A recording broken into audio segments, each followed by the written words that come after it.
Hello dear students, welcome to class 11th physics lecture. आज हम करने जा रहे हैं डायमेंशनल एनालिसिस। इसका फर्स्ट लेक्चर मैं करवा चुकी हूँ जिसमें हमने मैकेनिक्स से रिलेटेड टर्म्स के डायमेंशन स्टडी किए थे। बहुत सारे डायमेंशन फॉर्मूलाज मैंने लिखे थे, पर उसमें सिर्फ किसका यूज हुआ था? मास, लेंथ और टाइम। क्विक रिवीजन, डायमेंशंस क्या होती है? Dimensions are the powers to which fundamental quantities are raised to express a physical quantity. मतलब हिंदी में समझते हैं, किसी भी फिजिकल क्वांटिटी को रिप्रेजेंट करने के लिए आप जो फंडामेंटल क्वांटिटीज की कितनी पावर दोगे। जैसे कि अगर मुझे वेलोसिटी एक्सप्रेस करनी है तो वेलोसिटी में होता है distance of displacement upon time. तो मतलब वो बना था L की पावर 1, T की पावर -1, M था नहीं तो M की पावर 0। तो ये जो पावर्स हैं इनको हम बोलते हैं डायमेंशंस। मतलब बेसिक या फंडामेंटल क्वांटिटीज की कितनी पावर्स आ रही हैं, ताकि आपके पास कोई भी क्वांटिटी, कौन सी क्वांटिटी होती है ये? डिराइव्ड फिजिकल क्वांटिटी बन जाए। कोई भी फिजिकल क्वांटिटी बनाने के लिए आप फंडामेंटल की कितनी पावर दोगे, तो पावर्स को क्या कहते हैं? डायमेंशंस। जब डायमेंशंस को पावर्स को बेसिक क्वांटिटीज में के ऊपर रख के स्क्वायर ब्रैकेट में करा जाता है तो इसको क्या बोलते हैं हम? Dimensional formula. अब जब physical quantity is equal two dimensional formula रख देते हैं तो पूरे को क्या बोलते हैं? Dimensional equation. ठीक है। इसके बाद मैंने आपको काफी सारी फिजिकल क्वांटिटीज लिखवाई थी, derived quantities, velocity, acceleration, power, momentum, force, energy, बहुत सारी, ग्रेविटेशनल कांस्टेंट, प्लैंक्स कांस्टेंट, हमने बहुत सारी डायमेंशनल क्वांटिटी करी थी। अब इसी को आगे कंटिन्यू करते हैं, जिसमें हम dimension analysis of heat chapter करेंगे। हीट, जब भी आप हीट के रिलेटेड कोई भी फिजिकल क्वांटिटी पढ़ेंगे तो हीट के रिलेटेड आपके पास एक ही फंडामेंटल क्वांटिटी ऐड होगी, टेम्परेचर। हीट के पूरे चैप्टर में थर्मोमेट्री, थर्मोडायनेमिक्स के पूरे चैप्टर में एक टेम्परेचर फंडामेंटल क्वांटिटी ऐड होगी, और टेम्परेचर के डायमेंशन होते हैं T। ठीक है, नहीं सॉरी, P तो टाइम हो गया। टेम्परेचर के लिए हम यूज करेंगे K या थीटा। थीटा एंगल के लिए भी यूज होता है, थीटा टेम्परेचर के लिए भी यूज होता है। चलो हम एक कर लेते हैं, K यूज करेंगे हम किसके लिए? टेम्परेचर के लिए। तो हीट के रिलेटेड मैं काफी सारी फंडामेंटल डिराइव्ड क्वांटिटीज लिखूंगी, उसका फॉर्मूला, उसके यूनिट्स और डायमेंशन फॉर्मूले हम लर्न करेंगे। बस उसमें एक कौन सी टर्म एक्स्ट्रा आएगी? टेम्परेचर, जिसके लिए मैं K सिंबल यूज करूंगी। आप थीटा भी कर सकते हैं। टेम्परेचर के जो यूनिट्स होते हैं, again we are talking about SI units, वो क्या होते हैं? केल्विन, और उसका सिंबल होता है K। वहीं से इसका डायमेंशन उठाया है मैंने K। ठीक है, ओके। सो अब जल्दी से लिखते हैं कुछ डायमेंशनल क्वांटिटीज और फिर उनके करते हैं डायमेंशंस। आइए जल्दी से हीट चैप्टर से रिलेटेड कुछ फिजिकल क्वांटिटीज करते हैं। फिजिकल क्वांटिटी, फिर उसका हम फॉर्मूला याद करेंगे, फिर यूनिट्स, डायमेंशनल फॉर्मूला और कुछ रफ वर्क करेंगे जिसमें हम डायमेंशन एनालिसिस, डायमेंशनल फॉर्मूला निकाल के दिखाएंगे। सबसे पहले हीट का ऐसा कोई फॉर्मूला हम याद नहीं करेंगे। हीट इज एनर्जी, याद करना है, हीट एनर्जी ही है। तो एनर्जी के यूनिट्स क्या होते हैं? SI यूनिट जूल, जिसको हम J सिंबल से लिखते हैं। एनर्जी का डायमेंशनल फॉर्मूला वही जो हम मैकेनिक्स में यूज करके आए हैं, mL2T-2। ठीक है ना। हीट इज एनर्जी, एनर्जी के सेम यूनिट, सेम डायमेंशंस होते हैं जो मैकेनिक्स में होते हैं। ऐसे सिस्टम ने बड़ा अच्छा काम किया है, किसी भी टाइप की एनर्जी है उसको एक ही यूनिट दे दिया, जूल्स, खत्म कर दिया उसने काम। ठीक है, तो हीट इज एनर्जी, एनर्जी के यूनिट जूल, और उसका डायमेंशनल फॉर्मूला वही जो मैकेनिक्स में है, mL2T-2। एनर्जी याद है ना क्या थी? फोर्स मल्टीप्लाई डिस्प्लेसमेंट, फोर्स और डिस्टेंस को मल्टीप्लाई करके बनी थी। ठीक है, तो पहले मैकेनिक्स चैप्टर की सारे डायमेंशन याद करनी है, फिर ये करना है आगे। अगली चीज है टेम्परेचर। टेम्परेचर का कोई फॉर्मूला नहीं है, because it is a fundamental quantity. Fundamental quantity को हम किसी भी तरह से डिराइव नहीं कर सकते। तो इसके यूनिट्स हैं SI यूनिट केल्विन, अदरवाइज इसके unit degree Celsius, degree Fahrenheit, कई हैं। ठीक है, और डायमेंशनल फॉर्मूला K।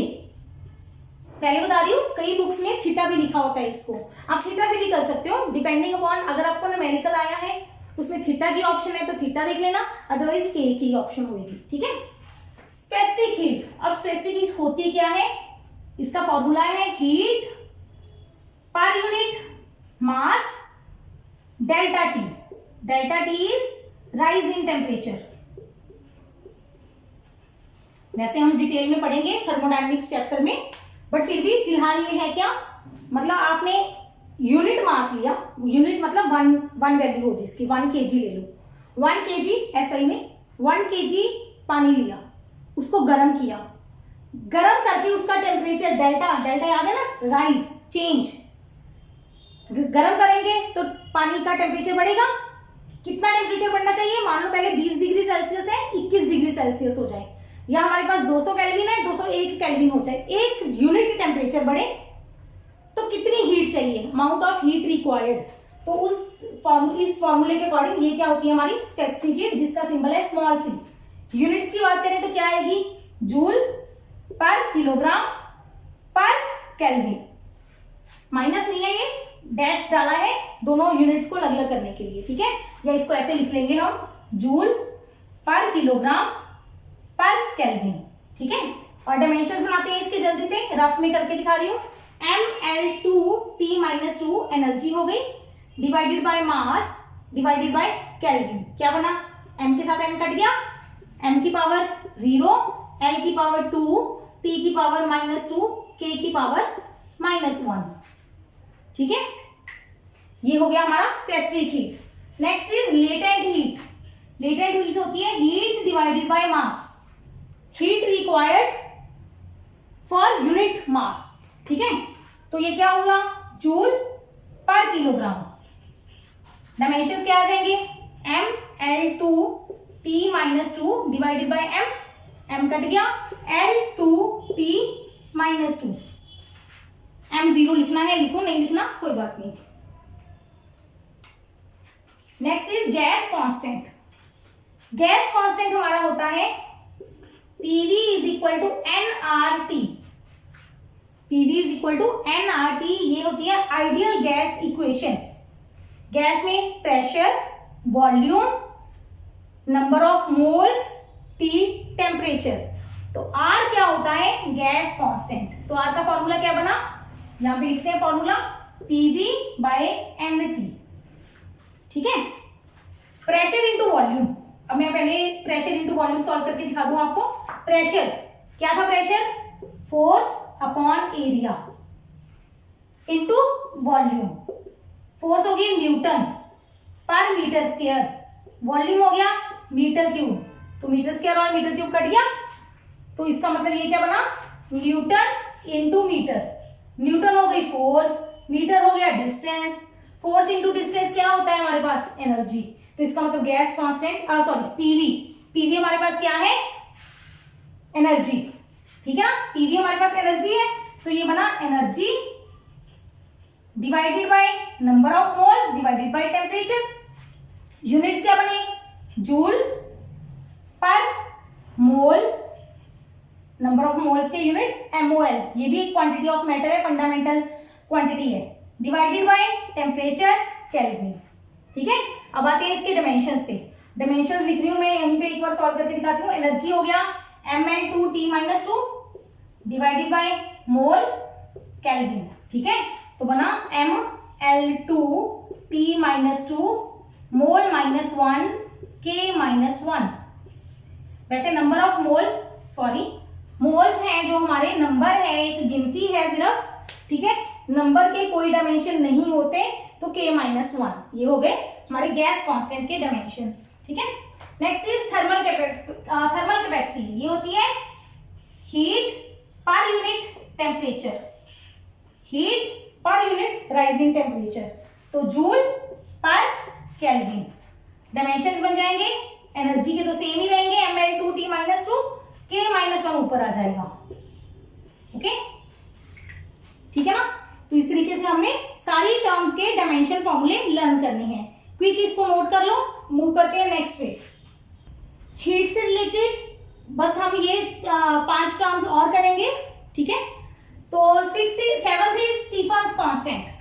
अब ये क्या है, एक टर्म लिख रही हूं मैं, energy density is equal to sigma T4. Stefan law है। स्टीफन लॉ क्या है?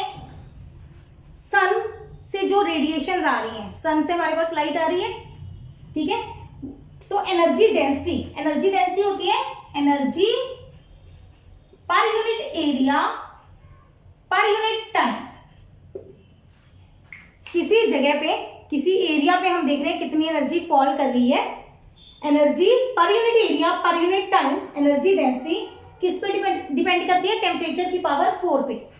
तो जो साथ में कांस्टेंट लगता है उसको बोलते हैं स्टीफन्स कांस्टेंट। बताया था ना, हर कोई बंदा जो अपना लॉ देता है साथ में अपना कांस्टेंट लगा देता है, ठीक है, ये सिग्मा वो कांस्टेंट है।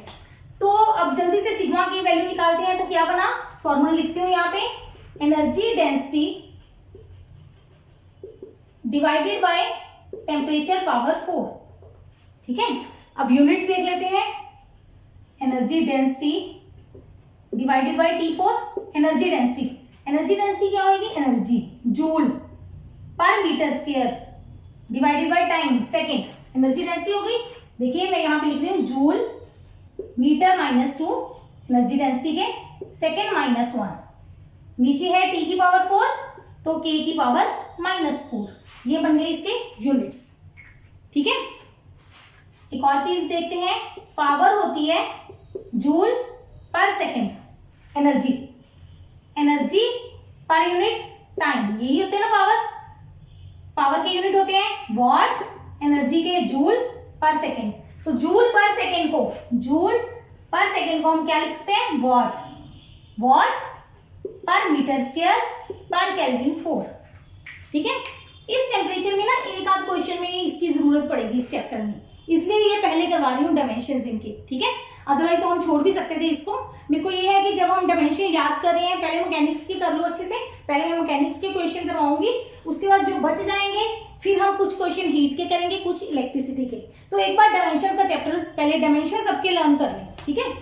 चलो आते हैं अब डायमेंशनल फॉर्मूला पे, तो यहीं पे करके दिखाती हूँ। एनर्जी के डायमेंशन हो जाएंगे राजे, एनर्जी के mL2T-2 divided by area L2 time T divided by T की पावर 4 मतलब K की पावर 4। तो इसको सॉल्व कर दो, L स्क्वायर कट गया, M T की पावर कितनी बनेगी? ऊपर L की पावर 0, T की पावर -3, K की पावर -4, ये बन गई इसके dimensions. Next is Wien's constant, इस साइड को मैं साफ कर देती हूं। वीन्स कांस्टेंट है वेवलेंथ, एक टर्म आएगी इसमें वेवलेंथ का सिंबल है लैम्डा, एम, चलो एम लिख देते हैं, मैक्सिमम वेवलेंथ होती है एक, ठीक है। वेवलेंथ मतलब वेव है, वेव के दो टिप्स हैं जो उनके बीच में डिस्टेंस को क्या कहते हैं? वेवलेंथ। मैंने अभी बोला डिस्टेंस, तो वेवलेंथ इज अ डिस्टेंस, एक तरह का डिस्टेंस है, डिस्टेंस के डायमेंशन होते हैं एल, ठीक है ना। वीन्स कांस्टेंट पे आते हैं, वीन्स कांस्टेंट के फॉर्मूला है lambda M into T is equal to B, B को बोलते हैं हम वीन्स कांस्टेंट। तो फॉर्मूला हो गया lambda M into T, lambda क्या है? वेवलेंथ मीटर में, टी क्या है? टेम्परेचर केल्विन में, मीटर इंटू केल्विन, ठीक है। डैश डालेंगे बीच में, मीटर इंटू केल्विन। क्यों डाला? क्योंकि अगर हम एम के आगे डैश नहीं डालते, एम के लिख देते हैं, तो हो सकता है वो आपको लगे मिली केल्विन, ठीक है, तो वो नहीं करना, अभी छोड़ते हैं इसको, मीटर केल्विन। तो डायमेंशन क्या आ जाएंगे? m0, L1, T0, T for time है ये वाला, टेम्परेचर का T का आ जाएगा K1, ये बन गए इसके डायमेंशंस, ठीक है। Next is coefficient of thermal conductivity, formula heat length area change in temperature, heat length area change in temperature. जल्दी से फॉर्मूला निकालते हैं इसका, mL2T-2 हीट हो गया, into length divided by area L square, temperature K। Units देखें तो क्या आएगा? हीट हो गया joule, metre, area metre square, kelvin, बना joule per metre per kelvin, ठीक है। डायमेंशंस आ जाएंगे, m L2 कट गया, L T minus 2 K minus 1। Raje इसको प्रैक्टिस करनी पड़ेगी, मैं एक एक करके जरूर दिखा रही हूँ, बट जब तक आप ज्यादा सारी प्रैक्टिस नहीं करोगे आपको ये नहीं समझ में आएंगी, ठीक है। अभी एक बार तो कंप्लीट करते हैं, इसको धीरे धीरे याद करो सारे को। बोल्ट्जमैन कांस्टेंट सिंपल है, energy is equal to KT। Energy का एक फॉर्मूला होता है KT, एक एनर्जी का फॉर्मूला होता है H न्यू, वो मैंने मैकेनिक्स में लिखवा दिया आपको, H new, H Planck's constant, new frequency, ठीक है। एक फॉर्मूला एनर्जी का याद करेंगे KT, K को कहते हैं बोल्ट्जमैन कांस्टेंट, ठीक है, और T होता है temperature, energy divided by temperature, joule पर केल्विन। एनर्जी हो गया mL2T माइनस 2 केल्विन माइनस 1। जैसे जैसे आप मेरे को याद है ना, energy mL2T minus 2, force mLT minus 2, velocity LT minus 1, ऐसे आपको टिप्स पे होनी चाहिए ये मैकेनिक्स की टर्म्स। ये थोड़ी सी मुश्किल है, इनको सॉल्व करके ही देखना पड़ेगा, मुझे भी सॉल्व करके देखना पड़ रहा है, इसको मेमोराइज नहीं कर पाएंगे हम इतनी जल्दी। तो इसका फॉर्मूला याद करेंगे, फॉर्मूला याद है तो डायमेंशन साथ ही निकाल के देख लो, 1 सेकेंड लगता है अगर प्रैक्टिस हो जाए तो, ठीक है। Last coefficient of linear expansion, अब ये क्या है, change in length upon original length, ये पढ़ा था ना हमने कहीं, change in length upon original length, इतनी टर्म ये होती है स्ट्रेन, ठीक है। लेकिन इस चैप्टर में स्ट्रेन नहीं है, इस चैप्टर में क्या है, हमने वायर को गर्म किया, गर्म करके वायर लंबी हो गई, तो चेंज इन लेंथ होएगा बटा ओरिजिनल लेंथ। उसमें क्या था, खींच के किया था, इलास्टिसिटी चैप्टर में खींचेंगे हम उसको, खींचेंगे तो उसको बोलेंगे स्ट्रेन। अगर गर्म करने से होगा तो ये दोनों की ratio divided by change in temperature, तो उसको बोलते हैं कोएफिशिएंट ऑफ लीनियर एक्सपेंशन। नाम लीनियर, लीनियर मतलब लेंथ एक्सपैंड हो रही है, बढ़ रही है, ठीक है। Change in length, original length कब बढ़ रही है, जब आपने टेम्परेचर वायर का राइज किया, वायर को गर्म किया तो वायर खींच लंबी हो गई, ठीक है। तो यूनिट्स आ जाते हैं, मैं यहीं पे कर रही हूँ, metre, change in length metre में होगी, ओरिजिनल लेंथ भी मीटर में होगी, टेम्परेचर केल्विन में होगा, तो ये दोनों कट जाएंगे, केल्विन माइनस 1। डायमेंशन भी क्या होंगे, kelvin minus 1, m0 L0 T0, ठीक है। फिलहाल के लिए हीट चैप्टर के सिर्फ इतने से डायमेंशन याद कर लो, 11, इनके फॉर्मूले याद कर लो, 2-3 और हैं वो धीरे धीरे याद हो जाएंगे, अभी फॉर्मूले से याद नहीं करेंगे वो हम, ठीक है। चलिए इसको नोट करो और जल्दी से मूव करते हैं नेक्स्ट इलेक्ट्रिसिटी पे। Let's move to dimensions of electricity. Electricity में सिर्फ हमारे पास एक ही क्वांटिटी आएगी फंडामेंटल, जिसका नाम है करंट। करंट का सिंबल है I, ठीक है, और उसका फॉर्मूला कोई नहीं है क्योंकि ये फंडामेंटल क्वांटिटी है। वैसे करंट हम चार्ज के बाद पढ़ते हैं पढ़ने में, लेकिन ऐसा ही सिस्टम ने इसको फंडामेंटल माना है, ठीक है। तो इसके units ampere, symbol A, dimensions भी A, या इसको लिख सकते हैं हम m0 L0 T0 A1। सिर्फ एक ही टेम्परेचर एक ही क्वांटिटी एम्पियर ऐड होगी। MLT तो फंडामेंटल रहेंगे ही रहेंगे हर एक में, वो तो हमारे टोटली फंडामेंटल हैं, ठीक है। वो तो इलेक्ट्रिक चैप्टर में भी आएंगे, हीट चैप्टर में भी आएंगे, मैग्नेटिज्म में भी आएंगे, हर एक में आएंगे, लेकिन यहाँ पे हमने सिर्फ एक ही इसका याद करना है, A एक्स्ट्रा जो ऐड होगा। चार्ज, चार्ज का फॉर्मूला है, एक्चुअली फॉर्मूला होता है करंट का चार्ज अपॉन टाइम, तो चार्ज बन गया करंट मल्टीप्लाई टाइम। टाइम के लिए मैं स्मॉल टी लगा रही हूँ, टेम्परेचर के लिए कैपिटल T, एम्पियर सेकेंड, और इसी का नाम है राजे कूलम। कूलम बंदे ने दिया था, कूलम्स लॉ बनाया था चार्ज का कॉन्सेप्ट, तो चार्ज का ऐसा यूनिट हो गया कूलम, ठीक है। तो डायमेंशंस बन जाएंगे m0 L0 T1 A1, या A1 T1, उल्टा भी लिख सकते हैं, कोई दिक्कत नहीं है, ठीक है। कैपेसिटेंस, कैपेसिटेंस का फॉर्मूला होता है Q is equal to CV, C हो गया Q by V, but Q तो मैंने बता दिया, चार्ज V बताया नहीं अभी, V मैंने नीचे लिखा हुआ है। चलो मूव करते हैं नीचे, पहले V समझा दूं। V होता है इलेक्ट्रिक पोटेंशियल, पोटेंशियल होता है हमारे पास फॉर्मूला यहीं पे लिखते हैं, work done per unit charge, work per unit charge. Work हो गया जूल, वर्क और एनर्जी दोनों जूल, चार्ज हो गया कूलम, जूल पर कूलम। ठीक है, ये इसके यूनिट्स बन गए। अब डायमेंशन क्या आते हैं, वर्क हो गया, एनर्जी और वर्क सेम है, ml2t-2 divided by charge, charge है 80, चेक करो कितना बना, m1 l2, t की पावर कितनी आएगी राजे, t के नीचे 1 है, ऊपर -2 है, 1 ऊपर जाके -1 हो जाएगा, तो t की पावर हो गई -3, a की पावर -1। ये हमारा हो गया पोटेंशियल। पोटेंशियल क्या है, किसी चार्ज को वहां से दूर से लेके यहां रखना है, हमें दूर से चार्ज लेके आना है उठा के, तो क्या करना पड़ेगा, वर्क, वर्क अपॉन चार्ज, इसको क्या कहते हैं, पोटेंशियल। ठीक है, फिलहाल याद करी जाओ, बाद में सॉल्व करेंगे इसको, ये +2 में आएगा डिटेल में। ठीक है, अब आते हैं कैपेसिटेंस पे, चार्ज अपॉन पोटेंशियल, चार्ज हो गया कूलम, पर यूनिट जब हम करेंगे वोल्ट, ठीक है, जूल पर कूलम को ना राजे एक और नाम है वोल्ट, V सिंबल है इसका, तो कूलम पर वोल्ट, ये हमारा कैपेसिटेंस हो गया। इसका यूनिट का एक और नाम है फेरेड,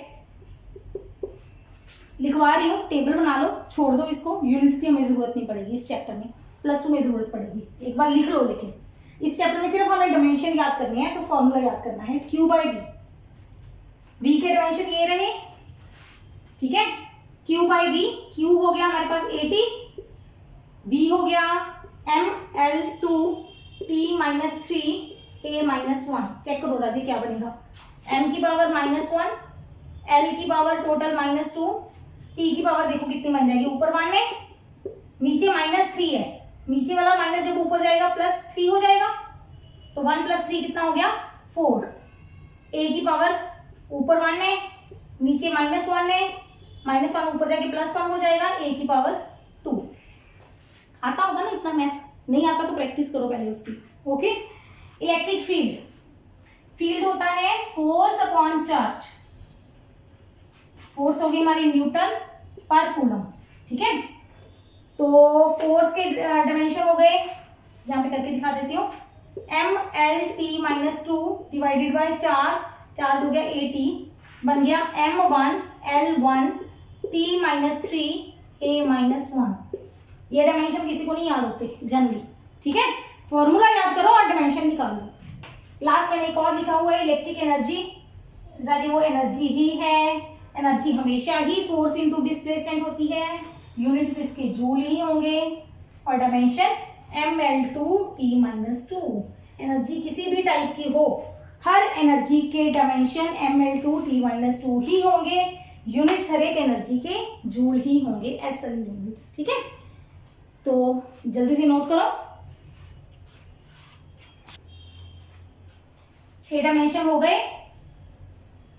अब सिर्फ 2 डायमेंशन और करवाऊंगी इलेक्ट्रिक चैप्टर के, 7th परमिटिविटी। इसका सिंबल है ये वाला, इसका नाम है सिंबल का एप्सिलॉन, जैसे अल्फा बीटा गामा होते हैं, लैम्डा होता है, ऐसे पढ़ा था, अभी ऐसे ही इसका नाम है एप्सिलॉन, परमिटिविटी। अब ये क्या है, कूलम बंदा है, जो कूलम पर्सन थे, कूलम साइंटिस्ट थे, उन्होंने हमें एक लॉ दिया था, कूलम्स लॉ, सेम जैसे न्यूटन ने दिया था एप्पल गिरने पे, ग्रेविटेशन लॉ। न्यूटन ने क्या कहा था, force is equal to G m1m2/r²। ठीक है जी, ऐसे कूलम जी ने लॉ दिया, force is equal to Q1 Q2 दो charges divided by distance square. Newton ने ग्रेविटेशनल कांस्टेंट G लगाया था, इन्होंने कांस्टेंट लगा दिया 1/4 पाई एप्सिलॉन। है क्या, नहीं पूछना, याद रख लो बस। ठीक है, कहाँ से आया कैसे आया +2 में पढ़ेंगे। तो अब मुझे एप्सिलॉन चाहिए, एप्सिलॉन ऊपर ले जाएंगे, फोर्स नीचे आ जाएगा, तो फॉर्मूला बन गया 1/4 पाई f Q1 Q2/r²। ये फॉर्मूला नहीं याद करने की जरूरत, वो फॉर्मूला याद करो, इधर सही लिख दो, फोर्स इज इक्वल टू ये वाला फॉर्मूला, ये याद करो बस। ठीक है, तो इस फॉर्मूले से हम फोर्स निकालते हैं, यूनिट्स निकालते हैं। कूलम स्क्वायर ऊपर आ गया डिवाइडेड बाय फोर्स, न्यूटन हो गया मीटर स्क्वायर, ठीक है। ये बन गया हमारे यूनिट्स। डायमेंशंस पे आते हैं। 80 पहले चार्ज का, डायमेंशंस में मुझे फिर से उल्टा लिखना पड़ेगा, ये एप्सिलॉन है, ये फोर्स है। दूसरे चार्ज का भी 80, फोर्स का mlt -2, डिस्टेंस का l स्क्वायर, r का स्क्वायर था ना, डिस्टेंस का l, ठीक है। तो डायमेंशन फॉर्मूला क्या बनेगा, m -1, l की पावर देखो 1 और 2 3 हो गए, ऊपर जाएंगे तो l की पावर -3 हो जाएगी। t की पावर देखो, ऊपर है 1 और 1 2, t स्क्वायर है, नीचे t की -2 है, टोटल t की पावर ऊपर जाएगी तो 4 हो जाएगी, a की पावर 2। ये हो गया इसका डायमेंशंस। एक आध क्वेश्चन में इसकी जरूरत पड़ेगी हमें। और लास्ट में आपको करवा रही हूं डाइलेक्ट्रिक कांस्टेंट।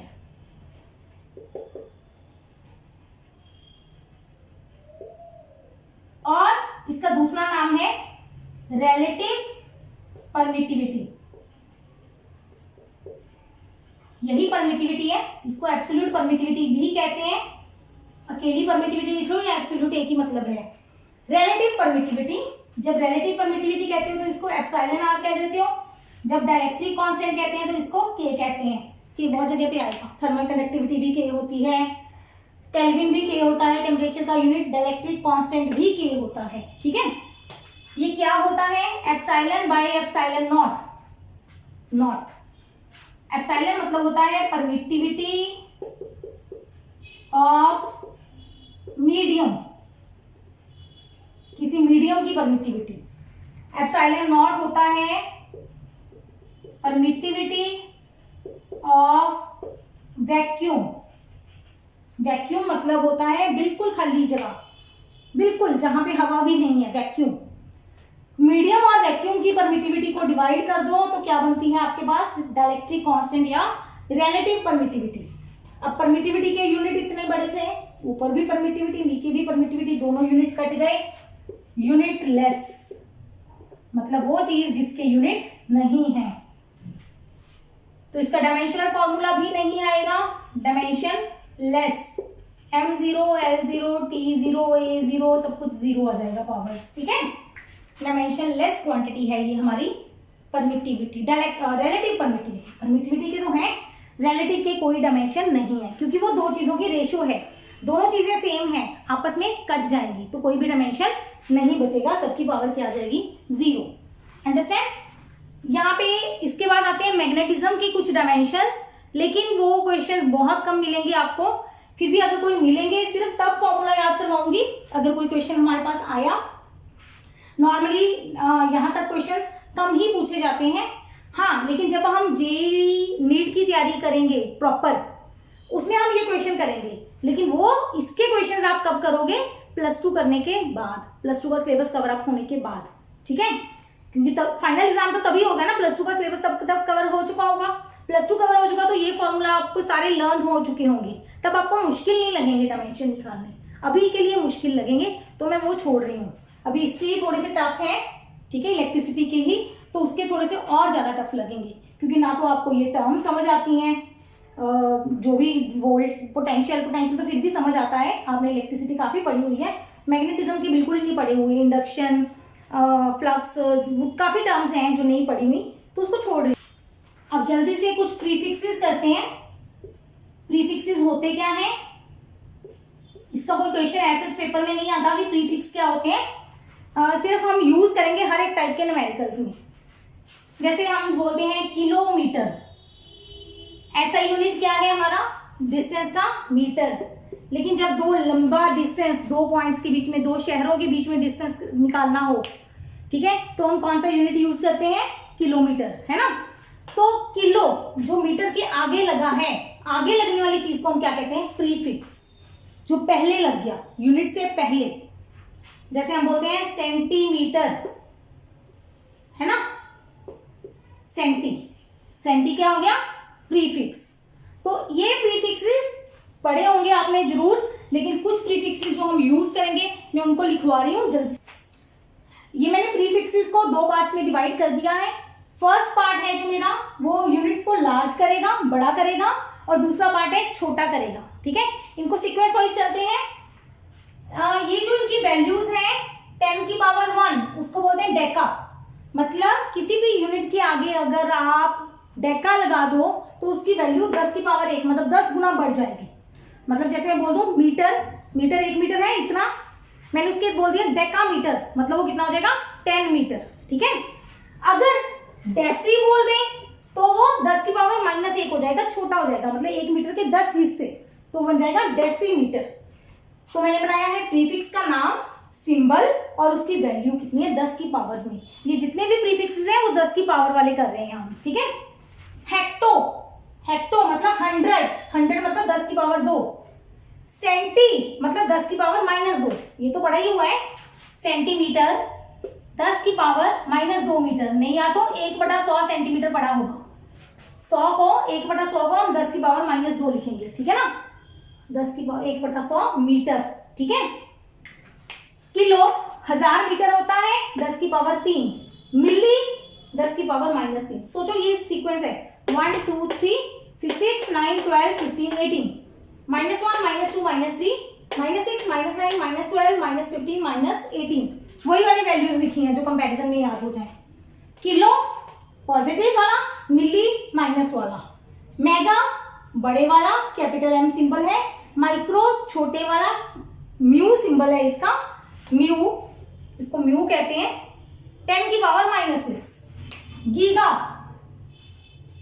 गीगा जरूर सुना होगा, 4 GB मेमोरी है ना, फोन लेते हो 6 GB मेमोरी है, 36 GB रैम रोम जो भी देखते हो आप, है ना।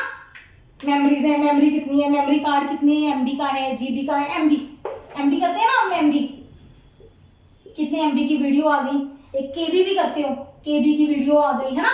बाइट मतलब ये हमारे कंप्यूटर्स में यूज होते हैं बाइट यूनिट, ठीक है, और K उसका प्रीफिक्स हो गया। ओके, चलो इसको बाद में देखते हैं, अभी वैल्यूज याद करेंगे। मेगा 10 की पावर 6 होता है, गीगा 10 की पावर 9।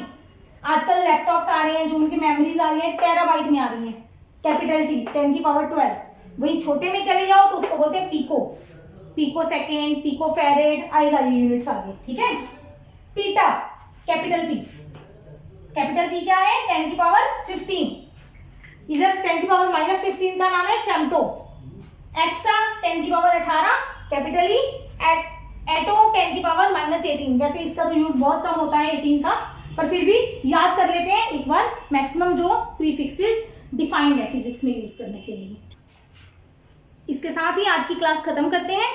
ठीक है, इसमें हमने आज की क्लास में इलेक्ट्रिसिटी और हीट से रिलेटेड कुछ थर्मल कंडक्टिविटी के फॉर्मूलाज किए हैं, उनको लर्न करो।